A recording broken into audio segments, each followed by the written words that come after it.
And now,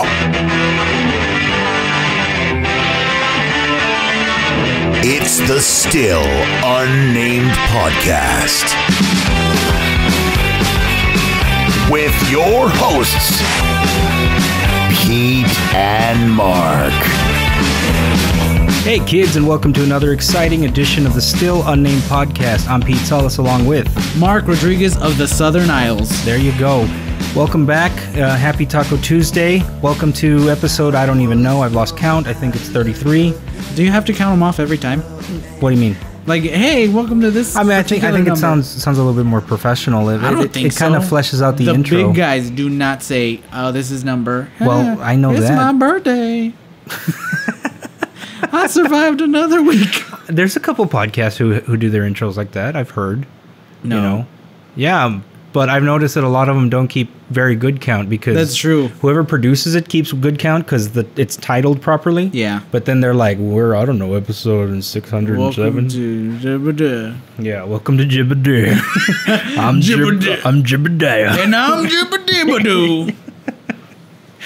Hey, Mark, how's it going? Going pretty good, Pete. How are you? I'm good. How was your week? It was a trying week. It was such a crazy week. There was something about this week, right? It was crazy. Because I think it's whenever it's like half one month and half the other month. You know, like where the new month starts like on a Wednesday or something like that. I think it really, fucks you up if, my opinion, I think. I always have a problem with that. But anyway, it was kind of a crazy week, kind of ups and downs and left and rights and mostly lefts, but we made it to the weekend and here we are, and it was a good weekend. There's a lot of stuff happening. Let's talk about the week. I want to give a shout out to Alyssa for landing a great job. All right. Yay. Awesome. Yeah, she's that happened midweek too, right? Yeah. I was with her when she got the call. Did she cry? She almost did. She cries for everything. Yeah, she was crying. Let's just get that out of the way. Okay. But she almost did what I've always wanted to see. Someone so excited they threw up. That's just like, I want to see someone like, oh my God. Like, that would be so great to see one day. So like a pure joy vomit. Yeah, just overwhelmed with so much emotion, you have to vomit. You have to purge it right away. I guess it's better than shitting yourself with. That's true. I don't want someone to shit with joy. I just want someone to be so excited. I just crapped out sunshine. That's how joyful I am. That's the next title of my album. I just crapped out sunshine. Ain't no poop shine when she's gone. I was with her when she got the phone call. Cool. It was Friday. I'm gonna lay it down for you. Okay. Friday. I took the day off because to wait for this phone call. No. I had requested it already because I'm going to start school pretty soon and start up school again. And I was like, I just want an extra day off. I'm not from work. I don't want to work. I just want to just be. Mm-hmm. So I took the day off and we decided to go on a little adventure. We went to the park with the kids. We shopped at the Mercedes outlets, and we were at the outlets and there was a Chili's right there. And the thing about me is I don't like to take our kids out to eat because I don't want to be that parent who has children out of control. Right. And they're perfectly fine children, Dexter and Harley. They behave fine, but I'm like, I don't want them to freak out. Right. And we went, and they were fine.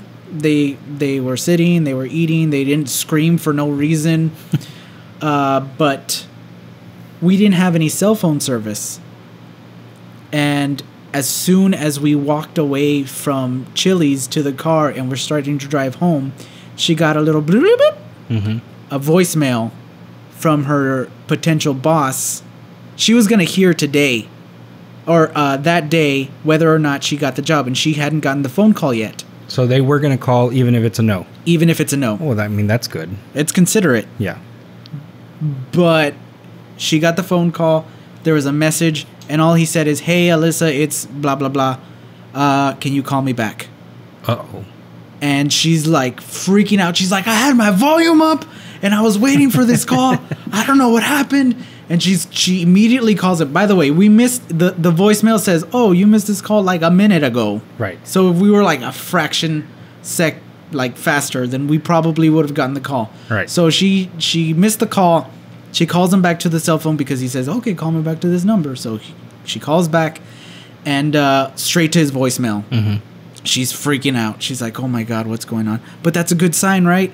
Right. And I wanted to be supportive, but also realistic, because I didn't want her to, for whatever reason, not get it. And then she would be doubly devastated because she has this hope. Right. And I'm like, you definitely got a call. Right. So I couldn't do anything. Well, I mean, if my sole purpose and my job was to call people and let them know that they're hired or fired, I think I would, if I knew I had to like not hire this person, I would, relish in the fact and love the fact that I got the voicemail, because I got to say, hey, this is Pete from so-and-so, and thank you for your application, but at this time, we're going to go another direction or whatever. Yeah. I would love to get a voicemail rather than talk to a real person. Yeah. So just the fact that he left the voicemail saying, call me back, I think that was a good sign. And that's a fantastic point. But what if that wasn't the case? Right. Of course. There's always that possibility there's for that shit. just little thing that I'm like, You always have to plan for shit. Exactly. Okay. So she's calling him and he goes straight to voicemail, and she's like, well, there's nothing I can do. So she leaves him one message, and then she waits, and then I was like, you're going to call him back, right? And she's like, yeah, I'm going to call back in 10 minutes and every 10 minutes until he answers. Right. And I was like, that's better than I thought, because I would have told you to call every 5 minutes, because this is a big deal. Right. And so she's calling, and he's never picking up, and we're just driving, and we're on our way home. And then she gets the phone call again, and he calls, and she answers, and Dexter and Harley are singing along, and they're super loud, and then right before she answers, she turns and she's like, Harley, you need to be quiet right now. And then she's like, hello. Hi. And then Harley's like, why? And I reach behind. I'm driving. And you're I'm just slapping and I'm like wildly. Slapping.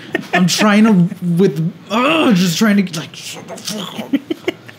So Yeah. immediately Alyssa brings up her thumbs up, signaling I got the gig. Awesome. Fantastic. Super excited. Kudos to Alyssa. Yes. Congratulations. We're all very happy for her. I mean, I knew that she has so much potential. Yeah. And she kind of hasn't been utilizing it for a few years, but way to get back on that horse, man. Yeah, I'm super ecstatic. It's a better gig than what I have. And she was looking at their handbook, mm-hmm. and they have great benefits, and I think I might quit soon. I'm like, oh my God, do you guys need like a janitor? Right. Well, that's awesome. Congratulations to her. So that was pretty cool. That was pretty cool. Well, moving on to the weekend, we had a pretty good Saturday. I think we had a fun time. Oh yeah. We had a fun time. My dad, as I've said in the last few weeks, him and my mom have just gone full hillbilly, and they're in love with the backwoods, and the outdoors, overalls and their corn straw hat, and their guns and their crawfish boils, which I never would have thought that my parents would have been into, especially not my dad. No. But while they were up there, they partook in a crawfish boil, and as soon as they got back, they wanted to try it for themselves. So Saturday night they did like a Cajun night, sort of. It was our first annual Solace, compound fucking crawfish boil. Cajun Fest. It was awesome. Cajun Fest. All right. I like that. And we had crawfish and shrimp and corn and potatoes and sausages. And it was delicious. And at the same time, the big fight. We watched You just like skated over the literal pounds of food that we had. We had enough food. Yeah, we overshot that one. To double the party that was here. Right. There was 5 adults. And we had 8 pounds of crawfish? No, it was more than that. It was ridiculous. I had, I'm going to be honest, half a pound. I mean, There was probably 300 crawfish on the table. It was crazy. It was delicious. It was delicious. But I mean, you get a little chunk this big. So, Yeah. I mean, it's not that crazy, but you have to, shuck them and all that stuff. And that's part of the fun. I really and peel enjoyed it. that part. So that was fun as hell. And the Pacquiao Mayweather fight, which now is in the books, leading up to it, it was like, this is the fight of the century. Spoilers. And shitty. it sucked. It sucked, but I kind of expected it to suck. I was hoping, as we all were, for a knockout. Yeah. Specifically a Mayweather knockout. Correct. Him being the one knocked out. On the floor. Because we all can't stand the sumbitch.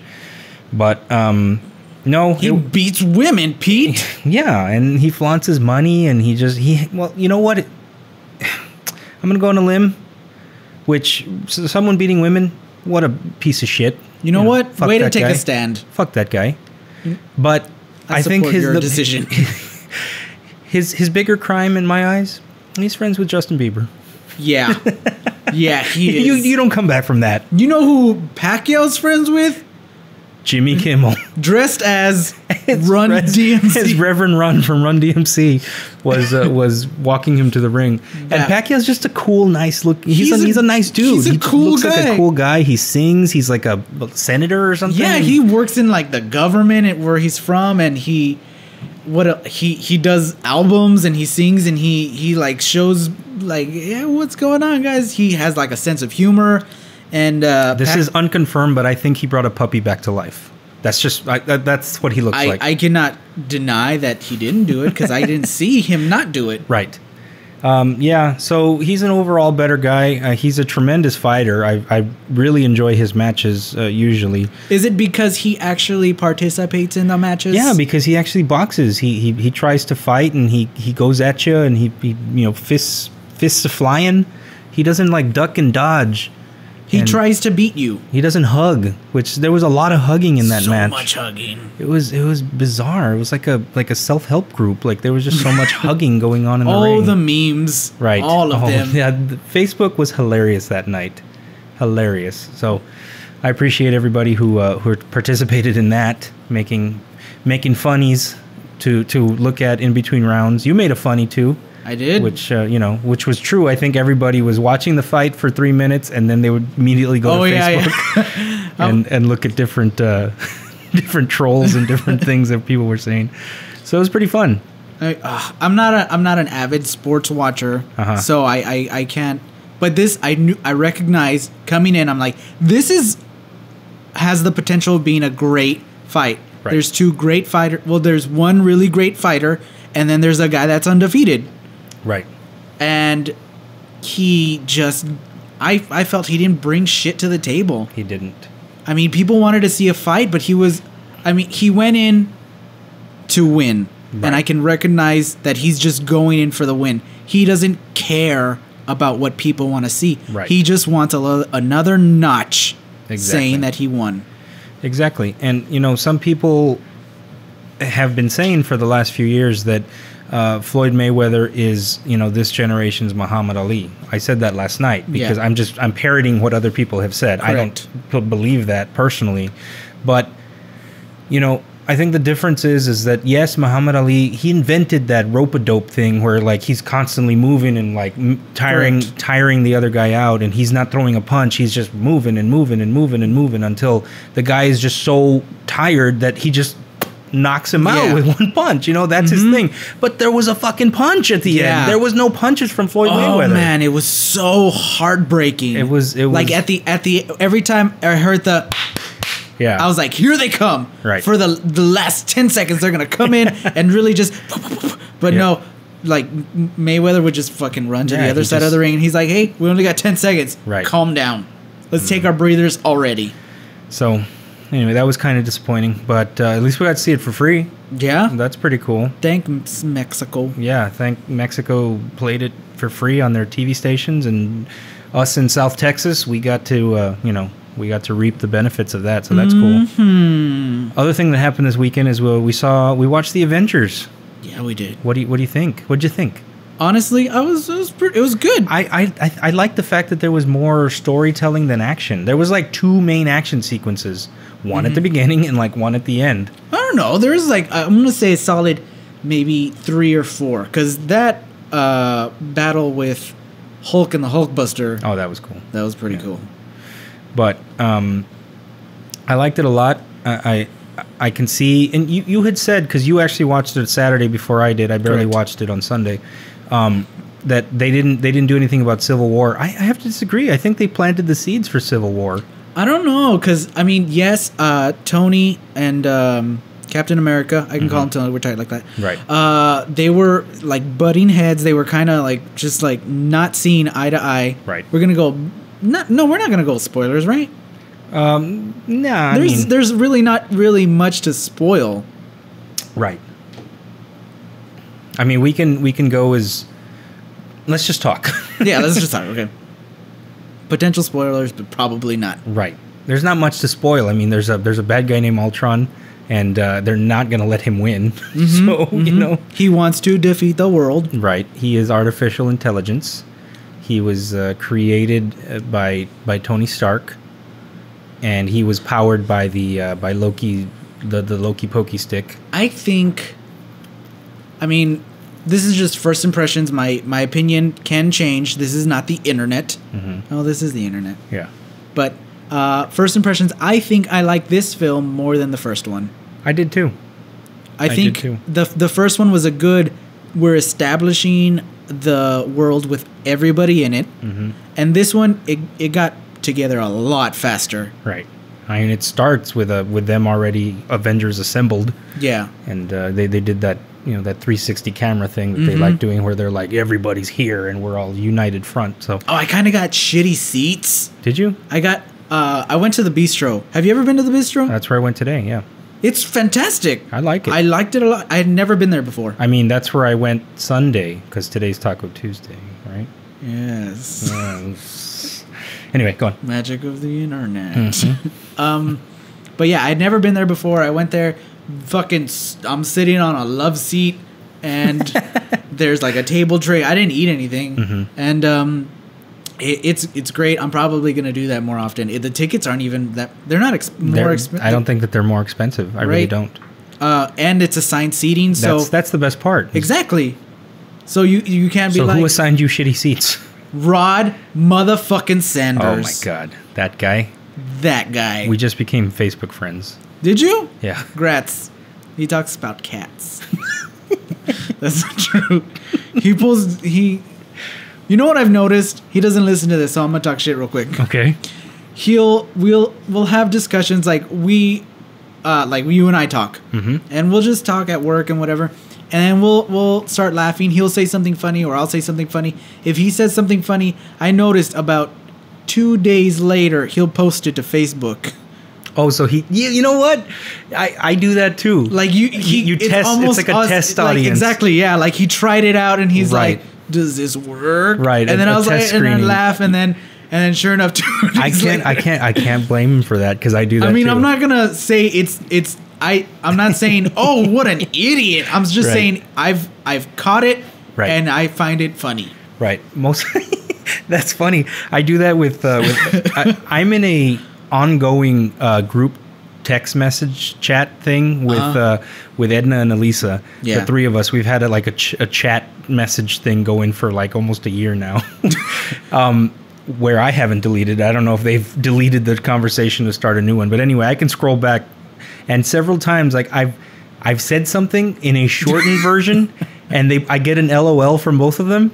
And then I'll flesh it out. I'll add to it, and I'll put a little pre-story. You get the whiteboard out, right? And I'll flesh it out and make a legitimate, well-stated, well-worded, funny joke, and I'll put it on Facebook and get the likes. Can you think of one recently? I honestly, you put me on the spot. I cannot think of anything right now, but chances are, if you're my Facebook friend and you've liked something I've said, just know I probably tried it 2 days before with two of the funniest girls I know, so they're like my sounding board. Yeah. So if they give you the thumbs up, if it makes them laugh, it'll make everybody laugh. Exactly. But what were we even talking about? Rod Sanders is an asshole. Yes, he got us. No, it's not his fault. He asked me like, "Hey, do you want to go see Avengers?" And I'm not really one to socialize, and I was like, I don't know. I wasn't even gonna watch this film, to be quite honest. Mm-hmm. And then and Alyssa's like, "You should go," and I was like, "Okay, I'll go." And so he's like, "Okay, well, we're gonna go, and we're also gonna go with this guy and this chick." And he orders the tickets, and there's not great seats available anymore. And we see it in the second row. From the screen? From the screen. Ooh. It's not great real estate, but I acclimated, I think. I mean you kind of have to. There's no way around it. I mean, if I can avoid it, I won't sit in those first 5 rows. Yeah. But it's too much. I'm usually always a second tier guy at the very least. Yeah. So anyway, yeah, it was a good flick, and I think that it pretty much closed the chapter of the current Avenger stable roster, whatever you want to call it, and they're leading towards the second wave of the new Avengers and stuff like that. So I'm sure we'll have a couple cameos by Robert Downey Jr. and stuff in the next ones, but I don't think he's going to be very prominent in it. I think he'll come in and save the day and be the big surprise or something like that. Maybe he'll be like, "Oh, bring the party," or whatever. Is that what he says? Textbook. That was a spot on Robert Downey Jr. as Tony Stark flying flawless. The Mark III. The Mark III. It's the Mark III. Isn't that the Mach 3? No, not anymore. This is during the first Avengers. He comes, guys, bring the party this way.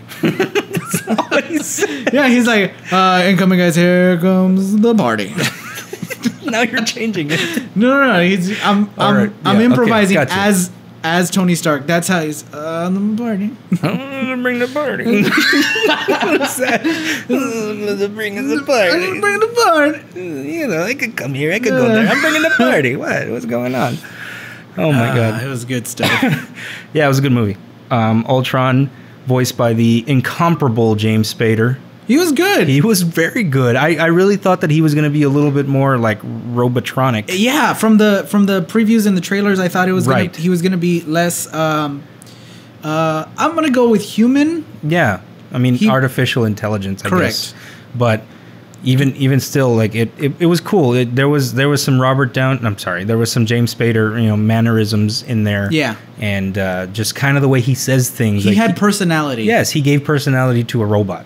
Which is great. You can't ask for much more from a voiceover, from an actor. So that was cool.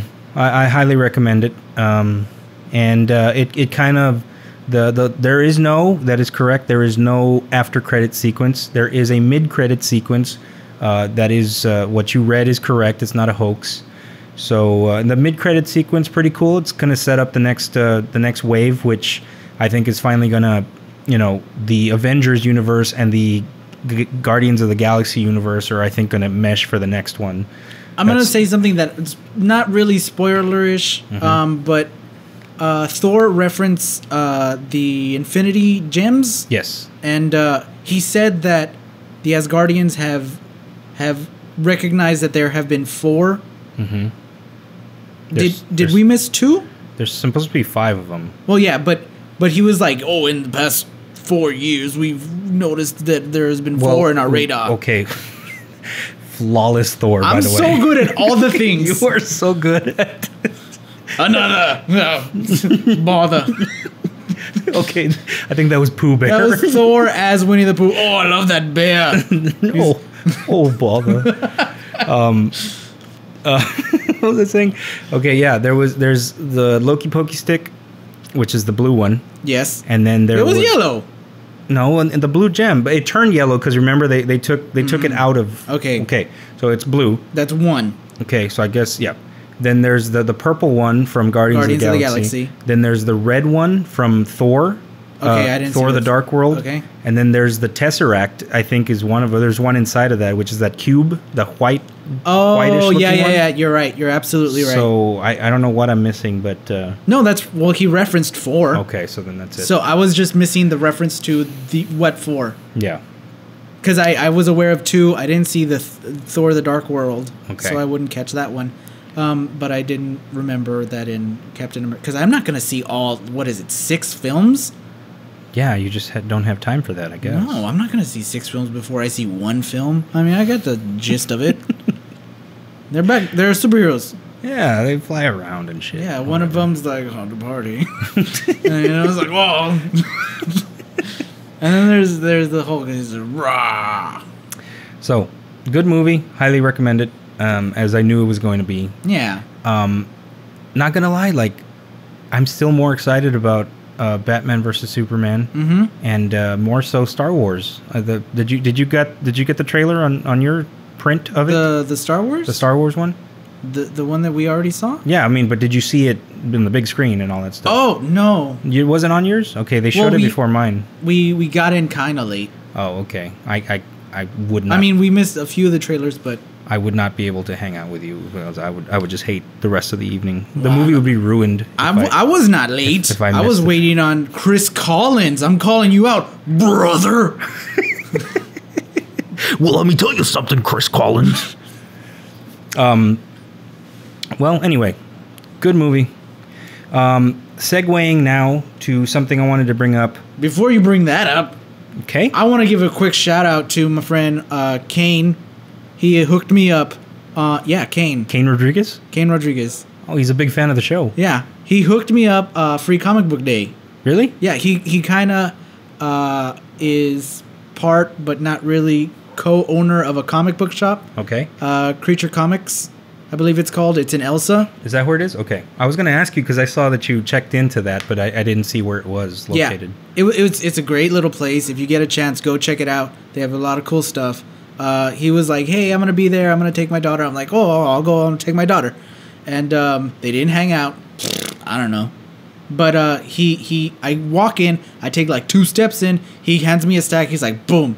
Here's just about every free comic book we had. I just grabbed a couple because I knew you were going to be here. And I was like, cool. That's awesome. He hooked me up. Creature Comics in Elsa, Texas. Look them up. I don't know if they have a website or not. Be there. They have a Facebook There you page. go. Shoot them a like. What's it cost you? What are you doing? It costs you nothing. What is wrong with you people? Dum-dums. You bunch of Snickers bars. I'm sorry, you were saying? I watched a documentary on Friday night, I'm going to say. Because I'm badass, and that's how I spend my Friday nights. You're fucking crazy. I don't know how you do that. I'm a pimp. On Scientology, I finally watched that HBO documentary called Going Clear. Getting Clear? Going Clear. Something like that. You can call it whatever. I should have written it down. But anyway, that documentary is fucked up. I'm not going to lie. It is such a good documentary. I'm going to watch it again. Wow. It's really, really good. It's well structured. It's well edited. It's well written, produced, whatever you want to call it. They talk. It's being narrated by like 5 or 6 different Scientologists. Yeah. So right off the bat, I'm like, okay, cool. So they're playing both sides. I knew that they were going to tell us about the church and the beliefs and the religion, but it's being told to us by actual Scientologists. So I'm thinking, okay, the filmmakers went out of their way to get both sides of the spectrum, both sides of the story. So they can be a neutral ground. Correct. Create your own opinions, Pete. It made me forget temporarily that Scientology is kind of like Fight Club, where if you're in it, you don't talk about it. So just the fact that he had Scientologists on there talking very openly, very candidly about their experiences and what drew them to Scientology and what's good about it or whatever, that should have been a warning sign to me. Yeah.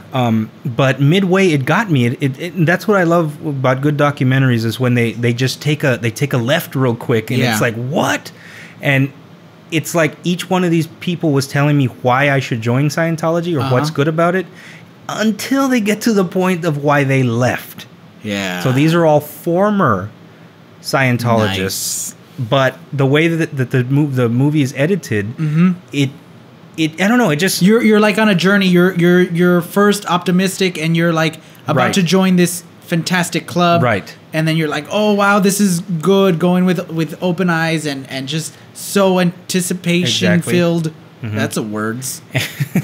And it was anything from abuse and beatings and bullying to kidnapping, What? to torture, to my favorite one was, okay, there's different levels of Scientology. And again, if we have any Scientology listeners, excuse me for offending your religion, but You're ridiculous religion. but if you please just unlike the page. All thoughts and opinions voiced by Mark Rodriguez are of Mark Rodriguez only. They do not represent the opinions of what's our TSUP. TSUP. That's our religion. No. There is different. What if my mom's listening to this? Your mom would have stopped listening That's a long true. time ago. She wouldn't make it to episode whatever this is. Anyway, there's different levels of Scientology. Tiers, if you will. Tiers, exactly. Different tier levels that you can attain and you can rise to. It's kind of like, imagine using the Holy Bible as an example. Imagine you're only given the first 5 chapters of the Holy Bible. Okay. And then after that, you need to start paying for the other chapters to get the full story, to get the full book. Okay? That's kind of how it's structured. It's based on, and this is what they'll tell you, this is all that they're, I guess, allowed to share with you, that it is a religion based on joy. It is based on clearing one's negativity from their life. I mean, who doesn't want to sign up for that? Exactly. They claim to be able to help you with anything. With, your marriage is failing, your business is failing, you just feel sad as a person. We can help. We can take your joy. We can take your pain away, replace it with joy. And it's that simple. And hell, man, that's self-help. Sign me up. Exactly. I'll take 2. Right.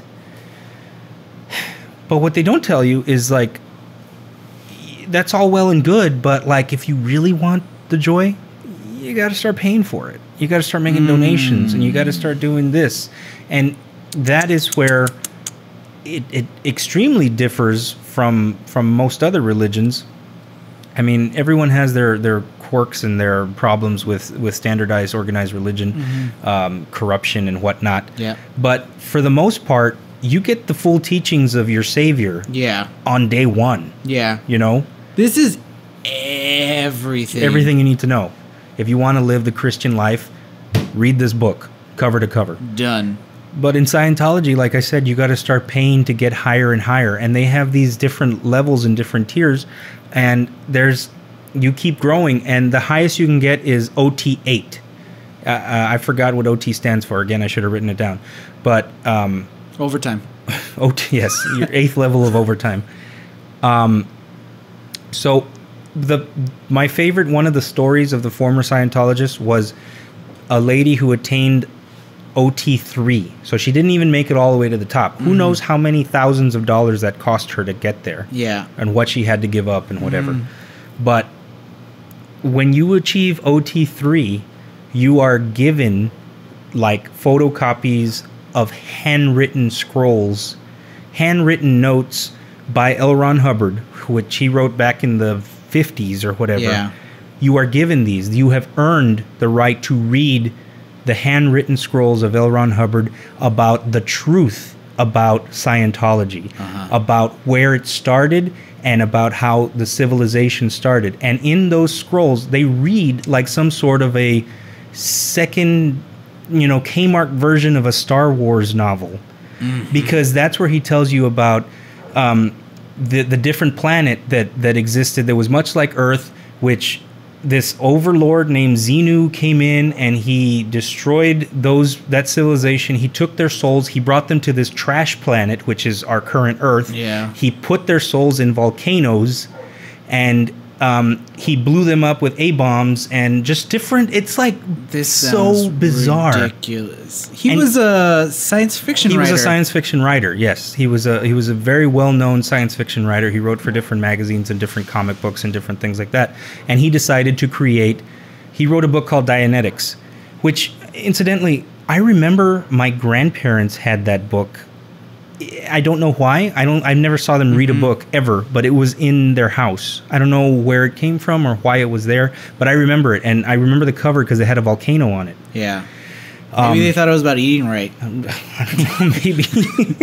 maybe, maybe it said diabetics, and I was wrong. I was 4. Fuck you. But anyway, like you achieve this at OT3, you get the truth. So basically, you get the equivalent of Genesis in the Holy Bible. You don't get that until you spend a couple years and a couple grands, 100 grands maybe, to get that information. And that's where they tell you everything. And my favorite story was the lady who, once she achieved that, she was like, what the fuck have I done with my life? Like, I wasted my life. I wasted my money to get to this. What is this? And that's when she left. Mm-hmm. But what struck me more is it was also interweaved with their 2 biggest celebrities, their 2 biggest proponents of Scientology, which is, of course, John Travolta and Tom Cruise. They are both OT8s, which means they've gotten to the OT3 and moved up. And who knows what's between 4 and 8? Yeah. What other stuff they tell you.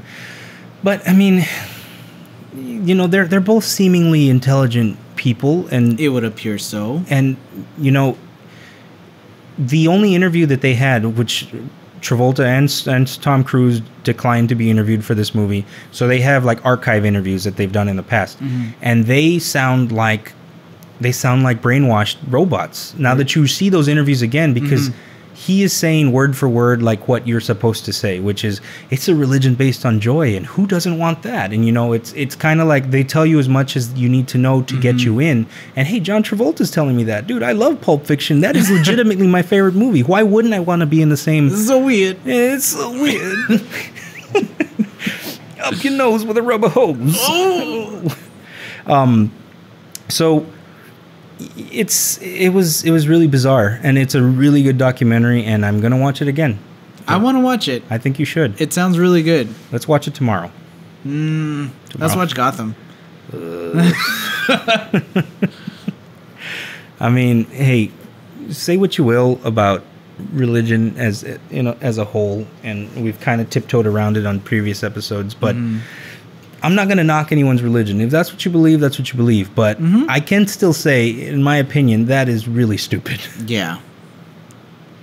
I cannot say anything about that because I don't know anything about Scientology. But once again, first impressions, my opinion can change. This isn't the internet. Right. It sounds ridiculous. Right.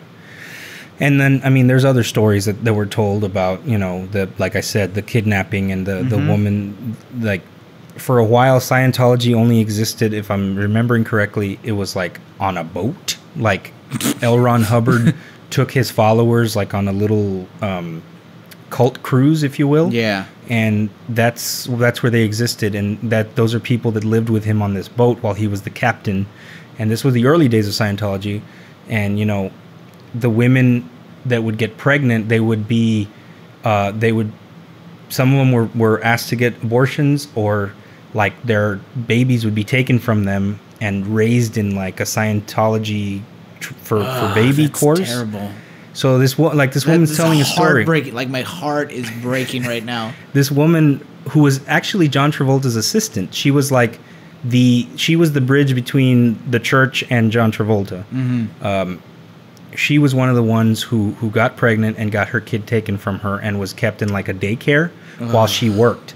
And the Scientologists or the church would pay them like 40 cents an hour to work on the multiple churches and campuses, and they were just like yard people or like handymen, or like they would. It's so strange, dude. Like the more you uncover about it, the stranger it sounds. Until one day, like I said, this was her story of why she left. She just one day she kidnapped her own child. She had to kidnap her child and run off the compound and have a person there waiting in a car to take her away. That sounds intense. Right? That sounds so crazy. It's a cult. It's what it sounds like, yes. It sounds like a cult. But again... where is this on? HBO? It aired on HBO like in February, March, and I barely got a chance to see it. Yeah. But I'm going to watch it again. Like I said, it's really, really interesting. It sounds interesting. So... yeah, man, that was my weekend. That is what I did. That sounds fucking fun. Yeah, it was a good weekend. This was a good week. I was busy as all hell. It was hectic. Hectic. It had its ups and downs for me, but overall, happy to be here. I'm just happy to be here. Yeah. You know what? There's so much joy in my life. I want to just take all the negativity. Right? All the negativity. Yeah, and joy. I'm going to make up a naked happiness religion. Well. Clothes weigh you down like negativity. Clothing optional. I like it. I like it a lot. You're not about to in 10 seconds. No. I was thinking about something the other day, like midweek, that made me kind of sad, and I'm going to share it here. Is it when Mufasa died? Because that gets me every time. That is pretty sad. You know how there's people in your life that had just they seem to have just passed through, like, and you never give them a second thought. Like, I'm not talking about people that have since died, like, grandpa, grandma, whatever, someone you used to know that you haven't thought about in a few years. There's just random people who have no real significance or impact in your life at the time, but then years later, you just kind of like, they pop into your head and you think about them for some reason. Yeah. Okay. That happened to me this past week. There was a substitute teacher at Mackay. Yeah. When I went there, when I was a student, not when I worked there. Mm-hmm. It made me sad that I don't remember his name, or that maybe the young punk adolescent me never cared to even learn his name because he was just a random substitute teacher. Yeah. We used to call him Jake the Snake. Yeah. And we called him Jake the Snake because he wore a blazer. He was an older man. He was probably in his mid-60s. He wore a blazer that had like patches of snake skin on it. He looked pretty cool. He wore snakeskin boots. He had like a bolo tie. He was an older gentleman, and we didn't learn his name, so we called him Jake the Snake. And he used to do leather. Like he would like work. Did he know that you called him Jake the Snake? I'm sure some of the cholos would call him that, like, to his face. Oh yeah, Jake the Snake. Hey, Jake the Snake.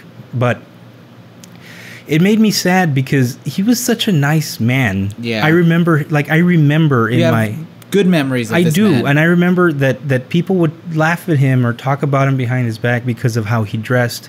And he used to do this thing where he would give like pop quizzes, but like ask like current events or what's happening in the news or whatever, just to kind of like engage us and talk to us a little bit. Because I mean, he's there to like hand out, here's your work of the day. Right. Do it. Don't make too much noise, and let's hope we can get through these 45 minutes. That type of thing. Yeah. But at the end, like, he would use the last 5 minutes to do like a little game with us, and he would create. He had these things in his briefcase. He called them round to-its. Okay. And what it was a little leather keychain. And on this leather keychain were the letters TUIT. So it was a round to it. And that was his joke, and he would do it every time that he was our substitute. I'm sure he would do it, 5 times a day, 7 days a week. If you got these answers right, he would give you a round to it, and he would say, like, here, now you can tell your mom when she tells you to clean your room, I'll get a round to it, and you can give her this. And it was like, that's okay, cute. There's this corny old man telling this joke. But I think about this fucking, 15 years later, and I miss him. Yeah. And I found myself very melancholy and very, very sad at the fact that this man's probably dead. Way to bring the whole podcast down. Well, I mean, come on, man. It's true, yeah. I don't know why. I don't mean to bring the podcast down. Yeah, no, it's good. But it's something that happened this past week. It's something that people need to, think about. And at the time, like I said, he had no real significance in my life. He wasn't a family member or anything like that. But sometimes good people don't necessarily have to have a huge impact in your life to be remembered. Yeah. And I proved that this week. I hadn't thought of that guy in years, Mark, in years. And he was probably deep in my subconscious, and I hadn't thought, and then I just all of a sudden, maybe somebody said I'll get around to it or something like that. Yeah. But when I heard the words round to it, I remembered this man, and I just remembered how nice he was trying to be to us fucking punk kids, and we were laughing at him behind his back. And it made me sad, and I don't know why. I don't know why, but it's heartbreaking. Yeah. So I hope he hasn't passed on, and if he has, then may he rest in peace. But he was a nice man. I don't even remember his name, but here's to Jake the Snake. Here's to Jake the Snake. Thank you. He sounds like a great guy. He did. He was a nice guy, and truth be told, I never got around to it. I never did. I got chills. I think I might cry. Oh my God, here they come. But I want one. I want one. And I would give anything to go back and be nice to that man, to his face. So that's just a little something I wanted to lay out on the table. Right. Because, of course, this is therapy. It's supposed to be. Yeah. It's all chuckles and laughs. But once in a while, we get deep once in a while. Yeah. And that was just something that popped in my head, and it genuinely made me sad. There's I forgot what it's called, but there's like a certain type of enlightenment when you start to realize that everybody on this earth has their own story, and everyone has their own life. They have their own trials and tribulations, and not everything has to do with you, and like you're not the center. Right. And you just showed me that like you're one of the people that recognizes there are people there are people like that I'm driving, and like I'll see someone driving, and I'm like, I wonder where they're going. They're in their car, they're headed somewhere. Where are they headed to? Right. Why do they have to get there? Right. And it's interesting. It is. So I guess be nice. Just be nice to people. Yeah. I know it's hard for a 17-year-old punk ass kid to give a shit about an old man trying to be nice and trying to be funny. But now as a 30, almost 33-year-old man, you gotta be nicer to people. First commandment of Necrology: don't be a dick. Don't be a dick. Let it wave, but don't be it. So on that note, I think it's a good place to end. Yeah. Thank you everybody for listening and for joining us again. And we genuinely appreciate everybody. And hope everyone's having a wonderful day. And let me be the first to, if you are all listening to this on your Taco Tuesday morning, then I hope the rest of today is fantastic. And I hope you guys seize the day and everything goes your way today, at the very least. So, thank you. On behalf of myself, I am Pete Salas, along with Mark Rodriguez of the Southern Isle. Special thanks to our sponsor, Chico's Bail Bonds, and have yourself a very happy Taco Tuesday. Thank you very much. Bye-bye.